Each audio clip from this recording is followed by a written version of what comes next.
il y a toujours un qui l'emmène à se sentir coupable, surtout la personne qui a forcé la naissance, ou bien les personnes qui ont forcé la naissance. Parce que Dieu permet qu'un enfant naisse chaque grossesse.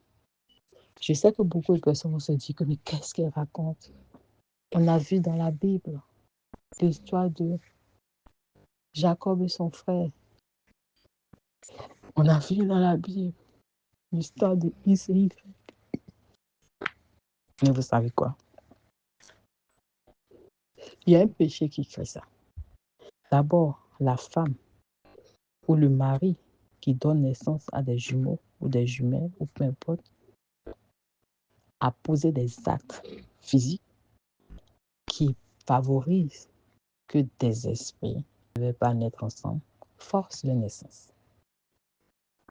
Donc, il faut que toi-même, qui es parent, tu as posé des actes dans cette vie ou dans une vie passée qui favorisent que dans ton sein, des gens peuvent forcer la naissance d'autres esprits en plus de l'esprit qui doit naître.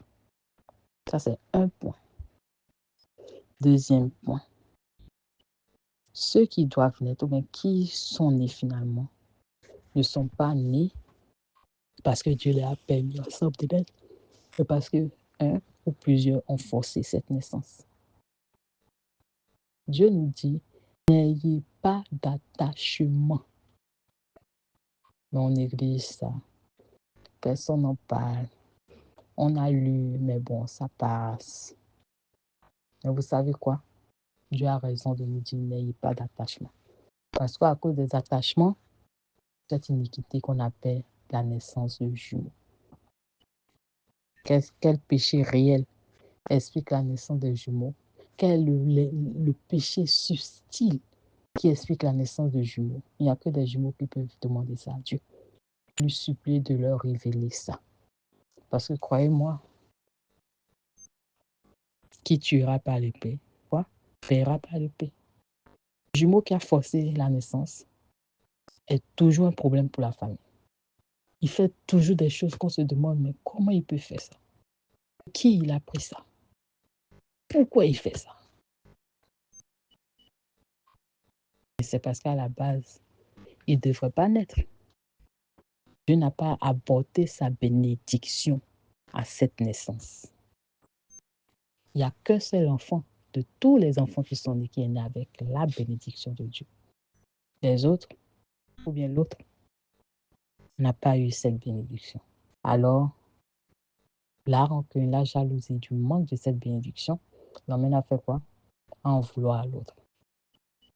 Imaginez le cas de Jacob et de son frère. Dieu avait déjà averti la maman que l'enfant qui va être l'enfant que je bénirai ou que je choisirai, Dieu avait déjà dit à la maman que c'était le deuxième qui allait l'être. Des deux jumeaux, c'était le deuxième qui allait l'être. Ce qui signifie que Dieu avait déjà informé la mère que le premier qui allait naître a forcé sa naissance. Mais que le deuxième, c'est lui que moi je vous ai envoyé en réalité.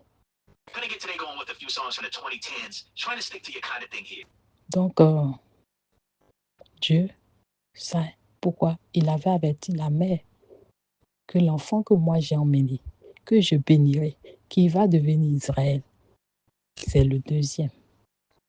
Et parce que cette mère a su que le deuxième avait de l'importance aux yeux de Dieu, elle a fait quoi? Elle a essayé de le protéger comme elle pouvait.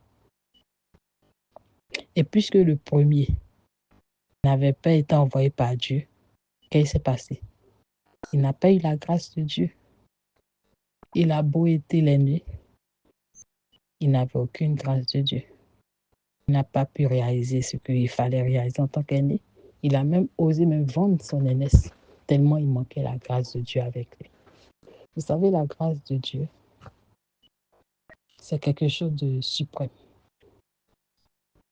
C'est-à-dire, toute chaque créature que nous soyons, pour réussir même à réaliser ce qu'on arrive à réaliser, il faut que Dieu nous gratifie de la capacité de réaliser ça. On n'a pas cette gratification divine, même si on a toutes les capacités du monde, on ne réalisera rien de bon. c'est très important que Dieu approuve nos voix et nos faits et gestes. C'est très important, la grâce de Dieu. Toute créature que Dieu envoie en mission, il leur accorde sa grâce, sa bénédiction, avant d'aller en mission, avant de venir réaliser la mission. Donc, naître sans la grâce de Dieu, je ne sais pas si on peut dire que c'est une abomination, mais c'est juste pas souhaitable. Et observez, et observez tous les jumeaux que vous connaissez. Même ceux qui sont comme de vrais amis. Observez-les bien. Vous verrez qu'un est vrai. Parce que c'est lui qui devait naître. L'autre, il n'est peut-être pas complètement mauvais, mais la grâce de Dieu n'étant pas sur lui ou avec lui, il y a un manque qui s'observe indiscutablement. Donc, vous voyez, puis c'est que quand vous faites la génétique, vous réalisez que même en génétique, la naissance de jumeaux fait partie des anomalies. Maintenant, quand on parle des personnes, il y a des créatures qu'on n'expose pas dehors. Mais en réalité, je vous dis qu'il y a des cafards, il y a des oiseaux, il y a des arbres, bref, ce que vous voulez. Donc, on a observé le gène et que les gens ont été surpris de réaliser que, mais attends, c'est un animal, pourquoi en lui se retrouve un gène humain? C'est un arbre. Pourquoi en cet arbre, le gène que j'observe n'est pas un gène d'arbre, c'est un gène humain, etc. Il n'y a qu'une seule bonne réponse. À la base, c'est un humain. L'arbre que tu vois, l'animal que tu observes. Mais qui, dans une vie passée, ayant maltraité ou fait subir des méchancetés ou carrément tué ce genre d'arbre ou ce genre d'animal dont il a pris forme actuellement, il a subi sa punition. Donc attention, pour nous autres qui avons fait la génétique, les surprises ne manquent pas. Et très souvent, on recommande aux gens, il ne faut pas exposer. C'est top secret. Tu vas te mettre les problèmes dans le dos. Mais si on ne dit pas les vérités, comment on pourra vraiment être sauvé? Nous cherchons tous le salut. On a tous accepté Jésus dans nos vies. Mais on ne vit pas tous la joie d'être dans la bénédiction de Jésus. Pourquoi? Est-ce que Jésus fait des choix? Il décide de bénir Y plutôt que X? Mais non, qu'une seule réponse. Si tu es condamné par une loi spirituelle, même avec toute sa bonté de te sauver, Jésus ne peut que te laisser subir. C'est pas négociable. Sinon, comment expliquez-vous qu'un pasteur, même qui a été très sincère dans sa mission, n'a pas pu réfléchir bien face à l'adversité d'un ennemi qui a voulu l'emmener dans l'adultère? Ce n'est pas toujours parce qu'on est faible ou bien parce qu'on n'a pas été intelligent. La vérité, c'est parce qu'il faut payer la dette et que le karma est là et qu'elle réclame qu'il faut payer la dette. Ce karma est à l'intérieur de toi. Ce karma est lié à ton âme. Ce karma est lié à ton sang. Il réclame qu'il soit payé. Et même la grâce de Jésus, même la bénédiction de Jésus ne peut pas te sauver à ça. C'est très important de faire la part des choses. Une chose, c'est d'avoir la bénédiction de Dieu, d'être gratifié par Jésus. Mais une autre chose, c'est de comprendre les lois spirituelles des choses.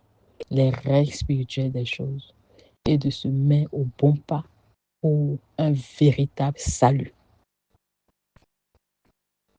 Et comme vous pouvez aussi voir, il y a aussi les péchés devenus chers, liés au sang, qui créent quoi? Les maladies bizarres. Imaginez, je crois que beaucoup de personnes ont expérimenté ça. Hein?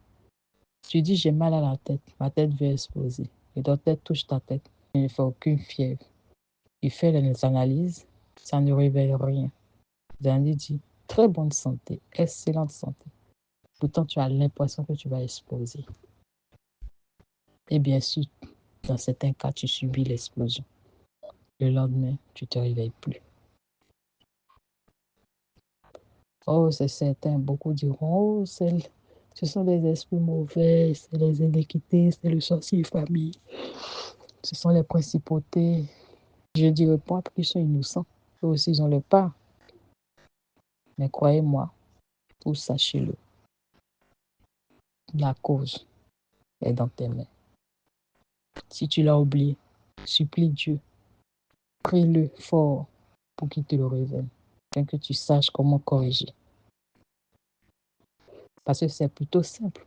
Si tu sais que tu avais tué trop d'enfants dans la vie, dans ta vie antérieure, ce qui explique pourquoi tu n'arrives pas à enfanter dans cette vie, au moins, au lieu d'en vouloir la stérilité, tu diras, je demande pardon à tous les enfants à qui j'ai fait du mal à cette époque, à tous ces esprits à cause de qui, à cause de moi, qui n'ont pas pu naître. J'implore le ciel d'apaiser le cœur, qu'ils soient encore dans le monde des esprits, pour qu'il ait permis à certains de naître. Seigneur, apaise le cœur de tous ces enfants à qui j'ai empêché le luxe de naître, ou à qui j'ai ôté la vie trop tôt. C'est la meilleure prière. C'est pour ça que c'est bon de connaître la vraie raison. C'est bon de connaître le vrai péché pour savoir comment véritablement le corriger. Bref, je crois que j'ai assez dit pour aujourd'hui. Il y a d'autres iniquités que je ne vais pas citer. Je sais que je ne voulais même pas énumérer. Mais je voudrais dire à tous ceux qui font la génétique de savoir que tout gène récessif qui existe explique une iniquité qui n'aurait pas dû être. Toute anomalie qui existe dans les gènes est en réalité une anomalie spirituelle également. Alors, il ne faut pas prendre ça à la légère et il ne faut pas jouer avec. Et sincèrement, des fois, je pense que l'humanité entière devait choisir une journée de demande de pardon, durant laquelle toute la journée, tout le monde va s'agenouiller et demander pardon sur tous les plans. Parce que la qualité, le degré de péché que l'humanité a émis est grave, est immensement grave. Et on n'a pas idée de la gravité des conséquences. Et il y a pire qui advienne. Surtout quand la race bleue va revenir en force. Je n'aimerais pas être là en tant que blanc ou albinos. Attention. Voilà, c'est tout ce que j'ai à dire. Merci de m'avoir écouté. Merci des prises de conscience que Dieu vous permet à tous de faire. Et je prie que Dieu vous assiste pour vous aider à améliorer afin de pouvoir réussir à vous débarrasser de toutes ces condamnations en vous, autour de vous, qui perturbent votre vie future, votre vie actuelle en d'autres. Je vous souhaite de réussir à vous débarrasser de la négativité actuelle afin que votre vie future, votre prochaine réincarnation, soit une vie de joie, de paix et de succès. Merci beaucoup. Bonne journée et bonne réflexion à tous. Bye.